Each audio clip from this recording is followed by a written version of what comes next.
Hello,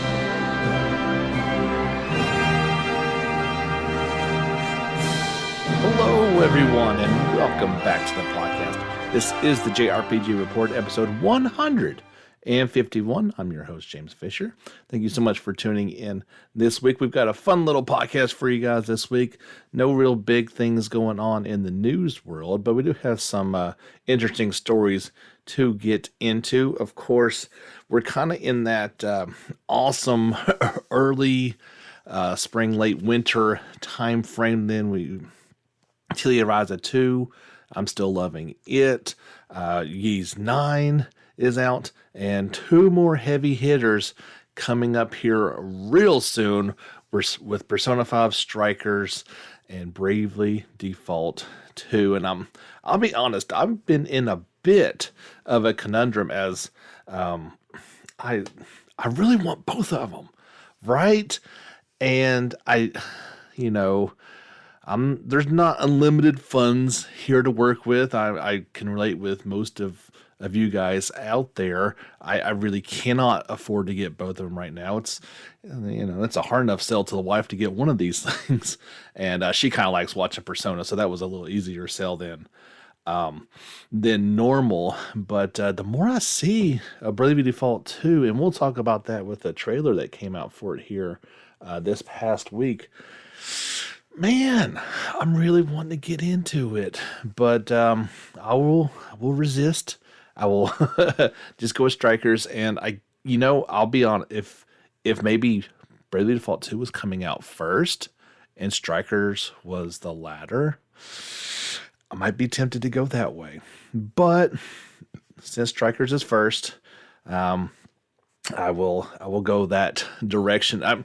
It's kind of like an either or situation. I'm so pumped up about both of them, and kind of wish they were spaced a little bit further apart. But that is the situation that we are in right now, and it is a great time to be a JRPG player.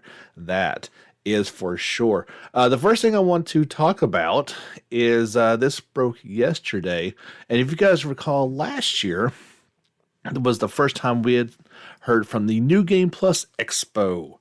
Well, they are doing another one this year, and their setup is perfect for a live stream audience, a pandemic, if you will. It's not in person anyway, so not really a big deal, and it's going to be happening sooner than I thought it was going to. This is going to kick off on March the 4th. And the big ones that I'm interested in primarily are going to be anything out of Idea Factory International, Koei Tecmo America, or NIS America. Yeah, they are making the scene. What I would hope for, I'm sure we could possibly get a new Neptunia announcement at this one from Idea Factory. Koei Tecmo could. I'm guessing they're not going to announce anything new at this point. Maybe they could confirm the development of Atelier Ryza 3. That would be by far the most I would even hope for out of them. The big one we got the eyes on is NIS America. They have a potential announcement in the localization of Hajimari no Kiseki. It would be, so like the least I would expect out of them is confirming they're working on it and the translation is coming. I think the best we could hope for is a release date. I'm not expecting it, but it is possible, I would guess. We've kind of speculated that was going to come at the earliest, probably fall of this year. So it would be nice. We are assuming they're working on it. There's no reason to assume otherwise.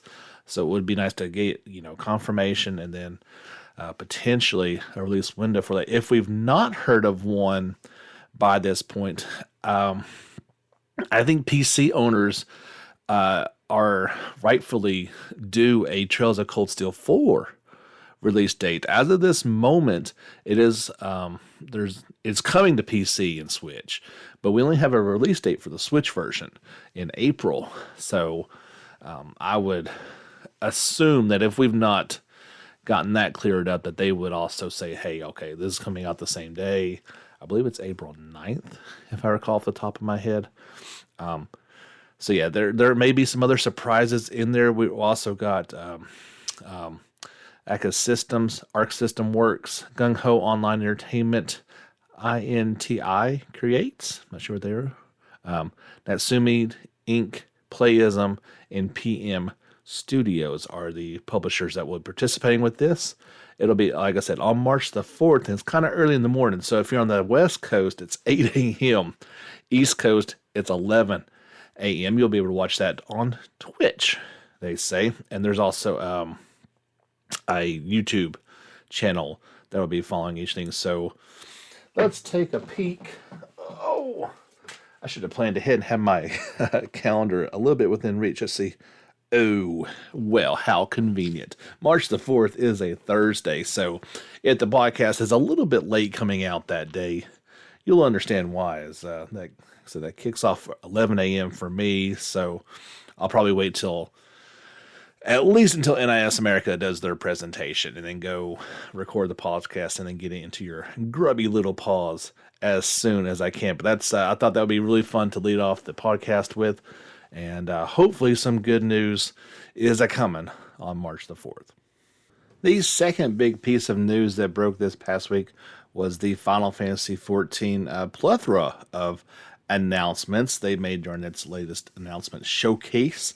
The biggest, well, I guess there was two big things in my point of view. The newest expansion in patch 6.0 will be Endwalker, and it will launch this fall for PlayStation 5, PS4, PC, and Mac. There will be an open beta for this PS5 version of Final Fantasy XIV to begin on April 13th, alongside release patch 5.5.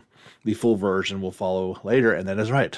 The PS5 version is for real. There is a trailer for it, and if you've been a long-time player of the series, I've kind of been watching it, from a distance for a long time. I've got a few people trying to really get me into 14, and I'm starting to at least listen to those arguments, as I understand there's some free ways to play it, and that free always kind of entices me as the cheapskate gamer that I am. But this PS5 version, if you look at this trailer, man, it looks phenomenal. I'm trying to temper any expectations of PS4 version looking like that, but it is fantastic. So let's talk about Endwalker just a little bit. Like I said, it's coming out in the fall for PC, PS4, PS5, and Mac. It features so bear with me on these names, I don't know them, sorry. Features the climax of the Hydaelyn and Zodiac stories, in which warriors of light will encounter an even greater calamity than ever before as they travel to the far reaches of Hydaelyn and even to the moon. Ooh, we got some Final Fantasy IV vibes going in there.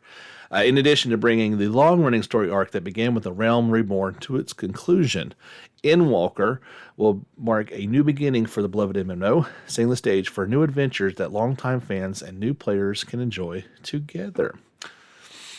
That's sounding pretty awesome. So, like I said, that PS5 version open beta will start on April the 13th of this year. It will feature numerous upgrades from the PS4 version, including significantly improved frame rates, faster load times, 4K resolution support, and more.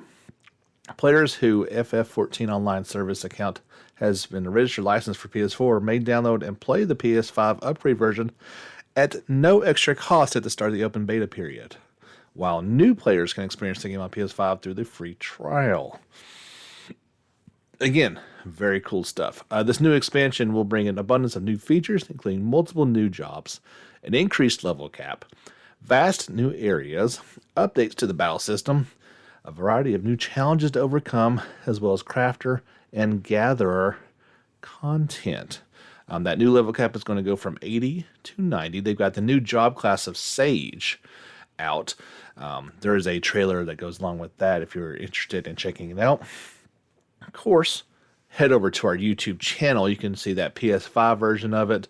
You can see the Endwalker expansion trailer, and that Sage class All their new dungeons are going to be in there, new threats, including anima making a return to it, new high difficulty raids of Pandemonium, secrets revealed in the new Alliance raid series, a new small scale player versus player mode, additional trust system ally, a new residential district, upgrades to the gold saucer. That's pretty freaking awesome. Yeah, so a lot of new stuff coming to Final Fantasy XIV. The game just kind of keeps on giving. It's been going for quite a long time and doesn't, I mean, especially making the move to PS5 appears to be kind of reinvent itself. So we see this with Fantasy Star Online 2 getting that new Genesis, and that's kind of a rebirth for it is into this modern era. It appears this is a similar move for Final Fantasy XIV as just show no signs of slowing down and trying to bring in some new people while appeasing fans, longtime fans. And like I said, I'm tempted to want to get into it. I've avoided MMOs my entire life, to be quite frank. I've talked about before the kind of resistance I have just in principle of buying a game and then paying each month to play it. But like I said, with some free options to at least experience this one, it might be an opportunity to do that. Now seems like the perfect time to get into it. For a few weeks now, we've been talking a little bit about Akiba's Trip, Hellbound, and Debrief, the kind of remaster of Akiba's Trip Plus that came out many moons ago. This one's coming out for PS4, Switch, and PC in Japan. Well, we finally got actual confirmation this one's coming to the West.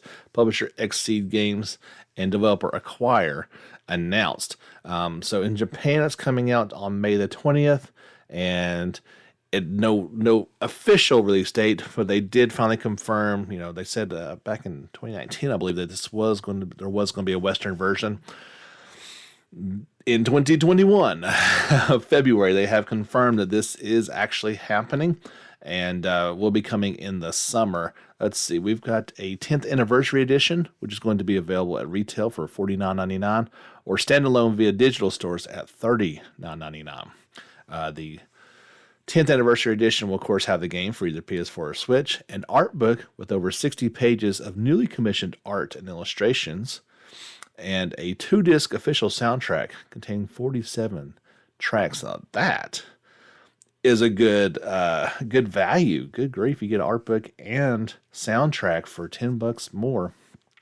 How much more companies got behind that option? So yeah, you can check out the announcement trailer over on our YouTube channel, kind of showing this one in action. It looks interesting. I'm not sure if this is one I want to necessarily get into, but I know a lot of people have been looking forward to it for a while. There was two new character trailers debuted, also, just like before. These were in Japanese for Sina and Mana Katada. I guess that's how they say the last name, twins. And you can check those out on our YouTube channel as well. But yeah, big news of it coming to the West and getting a special edition. They say you can fight like a nerd in this one, wield an arsenal of replicas, collectibles, and other amusing objects as you humiliate vampires into submission, all while wearing a stylish array of customizable clothes and costumes. There will be full dual audio. You can enjoy hours of voiced over banter with your choice of English or the original Japanese. Always like that option. That seems like something you should be able to get on most games that you should choose to do so in. We got a new trailer from Magnum Lord. Last week we got Darius, how you say his name. Well, this week we got Charm. I don't know. It's the word charm with an E on the end of it. So we got that trailer this week. Still no Western release date for this one, or even that it's coming to the West, but it is due out for PS4 and Switch on March the 18th in Japan. So if you want to head over to our YouTube channel, you can check that out, as well as the aforementioned Bravely Default trailer. This one's in English. That's been a bit of a struggle with some of these trailers, as we don't get an English version of them. Japan gets all the good stuff, but this is a worldwide simultaneous release. So there's been a few English ones, but there's been a couple that's not. This one is called A Brave New Battle trailer, and it kind of details the Brave and Default functions in this game. Obviously, with the leap from the 3DS to the Nintendo Switch, new hardware means new audiences, and it's been a while since those games have come out. Maybe there's some younger players that I don't know what a Bravely Default is. So, and they got an awesome appears to be a British actress to do the voiceover for this trailer. I invite you to check it out. It is humorous and well done, to say the least, and it kind of not only merits the Brave order system, but shows the demerits of not using the default system properly, and quite in a witty fashion of doing so. So definitely want to check that out. And like I said, seeing this one and seeing some of the other ones, playing the demo, it's really got me inspired to want to play this. It has all those old school JRPG vibes to it, and I really am taken aback. Obviously, it's kind of, I wouldn't call them chibi characters by any stretch, but they are, condensed character models, right? They're a little bit short-statured. Squatty. I don't know how to describe them, but the graphics are gorgeous for this game. It is, when you see what the Switch can do when games are made for the Nintendo Switch. I'm not talking about, PlayStation 4 games or PC games or whatever that are then ported to the Switch. But when you build a game from the ground up for this system, you can get really amazing results. You need to look no further, obviously, this game, but look no further than all Nintendo's first-party software. Very, very impressive, and it just makes me want to kind of dive into some old school, gameplay that my beloved turn-based battle system it feels like an aging dinosaur it's slowly dying off, and it makes me sad. But maybe, games like this can kind of help revitalize it. You can make the argument that turn-based is more popular than ever, but then there's constant calls for its destruction, so I don't understand. Anyway, back to Bravely Default 2, of course, will be out exclusively for the Switch on February the 26th worldwide, so just a little bit over 2 weeks till you can get back into that world. But definitely go check out that trailer and any other ones I've got on the YouTube channel. If you're a little bit on the fence about it, download the demo and you can see exactly for yourself what I'm so excited about. Players who are interested to play Phantasy Star Online 2 will have another way to do it, as Sega will release the PC version of the free-to-play massively multiplayer online game via the Epic's game store. This is coming on February 16th. In a quote from the company, they say, "We are so happy to releasing Phantasy Star Online 2 Global on the Epic's game store, with all the huge updates to the game over the past year, including the newest Chapter 6 update. There's more content ever to explore and play through. We can't wait to welcome all the new players to the universe and continue to snub PlayStation 4 and Switch owners." No, that last part was not in there, but it is a awesome move. Great. Put it on more things. What are they doing? Seriously, why is this game still not coming to the two highest selling consoles we've seen in a long time in the Switch and PS4? I do not understand. I'm just going to stop there because it kind of, like I said, I don't really have a dog in this race. I can live without Phantasy Star Online 2. It does not matter at the end of the day to me. I just do not understand this thinking of why it's out in Japan, for those systems. Well, I guess it's what's it called? Phantasy Star Online 2 Cloud for the Switch. So, I mean, at least there's a version for it in Japan, right? But just, PS4 gamers, they don't want to play this in the West. Yeah. So, well, if you are on the Epic Game Store and you would like to play this free game, you are going to be able to on February the 17th. A couple episodes ago, we got Jake's review for Dragonstar Vinar, and it appears that this one is going to be coming to the Switch, at least in Japan. So it is coming to the eShop this spring. The latest issue of Weekly Famitsu revealed. This thing is, it's been out for a while, so it does appear that there is a Switch version coming. It's already available on PS4 and PC, but with it coming to Japan on the Switch, it should, keyword should, mean it's coming to the Switch at some point in time here in the West as well. If you are looking forward to the animation, the new series From the World Ends With You, well, not too much longer, about 2 more months. It will begin airing on April the 9th, Square Enix announced. There's a new cool image that went along with it, as well as a cool new, I think it's the opening movie for the animation. It's about a minute long, and it features the opening rap, Teenage City Riot, featuring our, I don't know if I can say that properly. Anyway, it's we'll just say Teenage City Riot by Japanese hip hop and funk band Ollie. You can check that out. I'll put that on YouTube for you guys to check out. I'm not sure where it's going to be airing at. You may have to find that one out on your own. But it will begin airing on April the 9th. If you've been looking forward to it, you don't have to wait too much longer. We talked last week about the Atelier Mysterious Trilogy Deluxe Pack. There was a new trailer for it in English for the trilogy coming out on April the 22nd.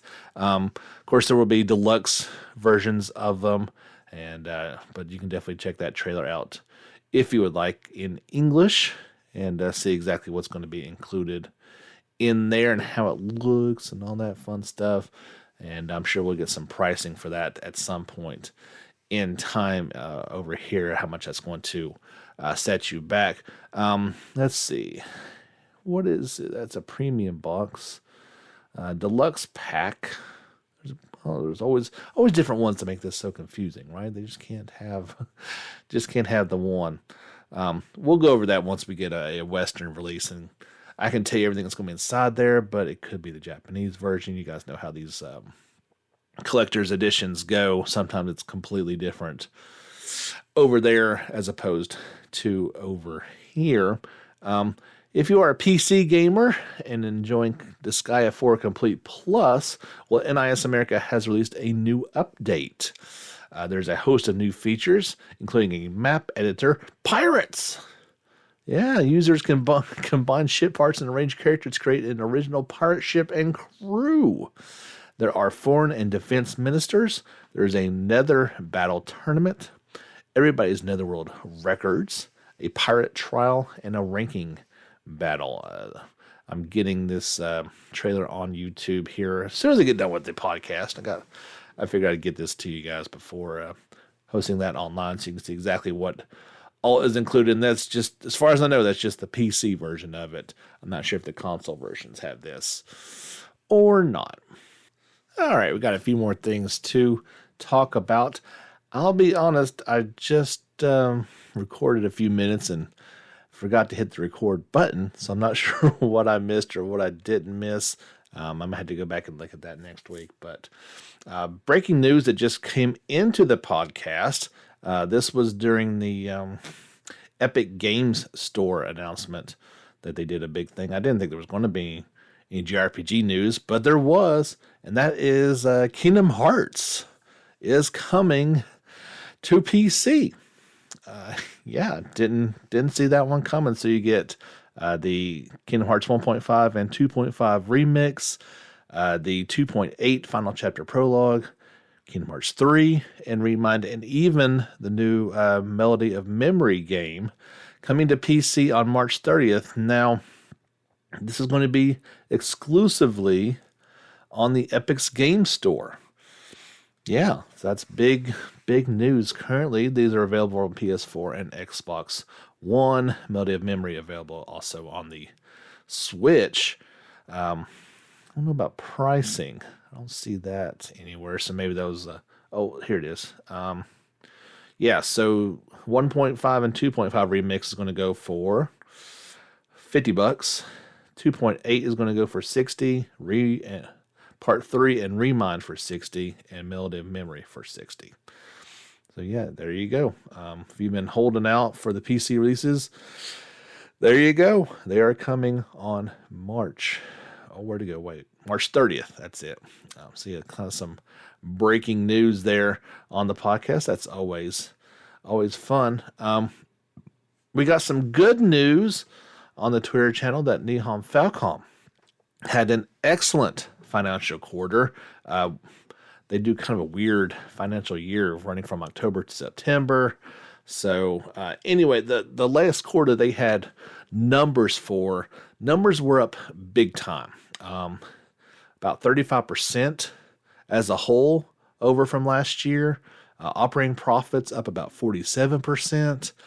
Just in Japan alone, they were up 102% from last year.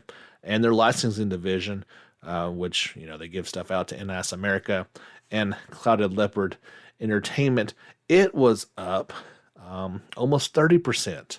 So big numbers all around. Everything's in yen, so I don't really want to get into all that and what it means. But from a long-time Falcom supporter, I really hope they put this money back into the business and can do something. I don't know what can be done, but surely something can be done about the just awfully long wait time that we have in between Japanese releases and Western releases. We would really do well. I think that's one of the biggest things I think that's really holding them back from going into that next tier of publisher, right? So you got Square Enix up top and kind of on its own, tier all by itself just because they're so big. Then you got like the Atlases, Otherworld, and the Nippon Ichis, and the all these other ones. Well, Falcom is right there, right? They should be, and if they just get that little bit of bump and can make things, a little more accessible, their popularity is higher than ever. So if they can really cut down on that time, I think it's going to be, do well for them. If you got some money this Valentine's Day and want to spend it on a few different products, you got a few more days for this one. Square Enix did I don't know why, but they're doing a massive Valentine's Day sale. This is running now through February 15th. There's 271 products in total, but these are kind of the highlighted ones that I want to go over. You can pick up the Collection of Mana on Switch for $20.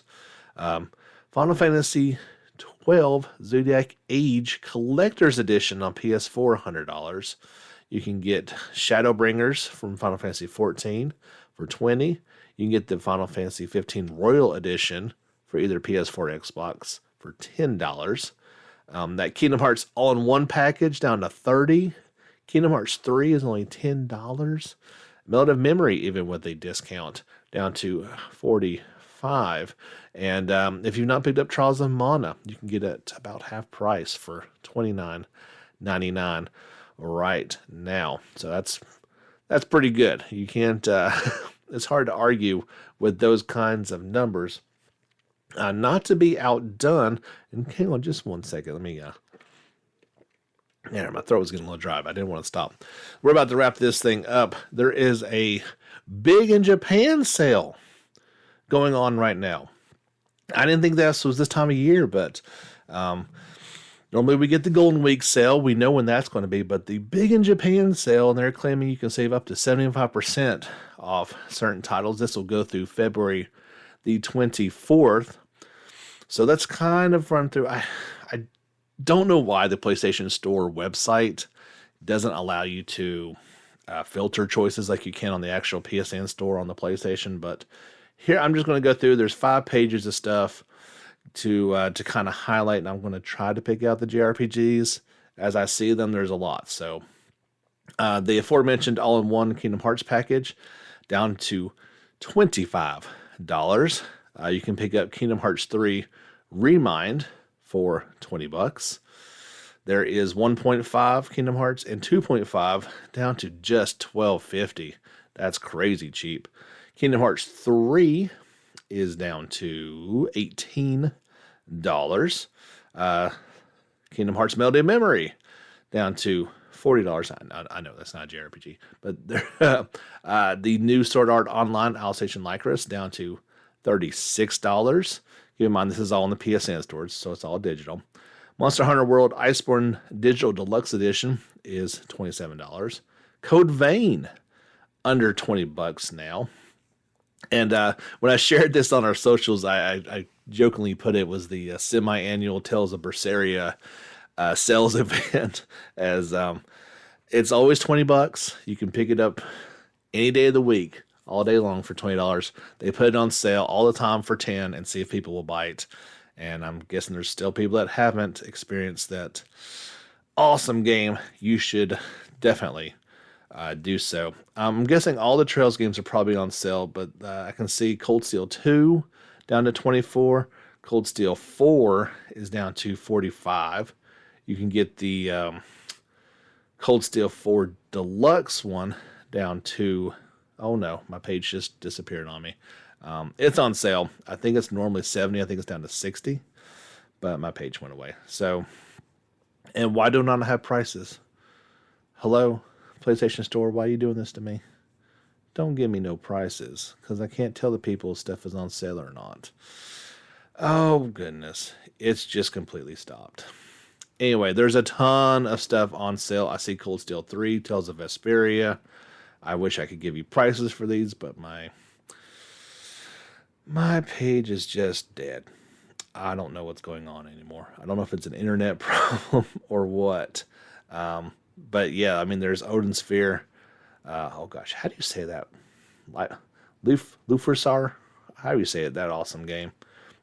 There's Ni no Kuni 2. Disgaea 5 Complete. Tokyo Xanadu. So it looks like it's going to be all the major heavy hitters are on sale. So more than likely, if there's a game you've been waiting for and you've been wanting to pick it up on sale, you should definitely do it now. Sakura Wars is down to $30. Yeah, Trails of Cold Steel 3 Digital Deluxe Edition down to $44. Disgaea 5 Complete was $20. Yeah, so that's all the big ones that I can see. Odin Sphere is $17.99. That's such a cool looking game. So yeah, if you have been holding off on picking up some of these bigger priced games, maybe now is a great time to try and do that. That's going to be it for us this week on the JRPG Report. This has been episode 151. And we'll do this all again next week. I'll try to find out what those were that I didn't hit record on. If it's something I need to report to you guys, I will do that for you next week. But until next time, guys, get back out there and level up.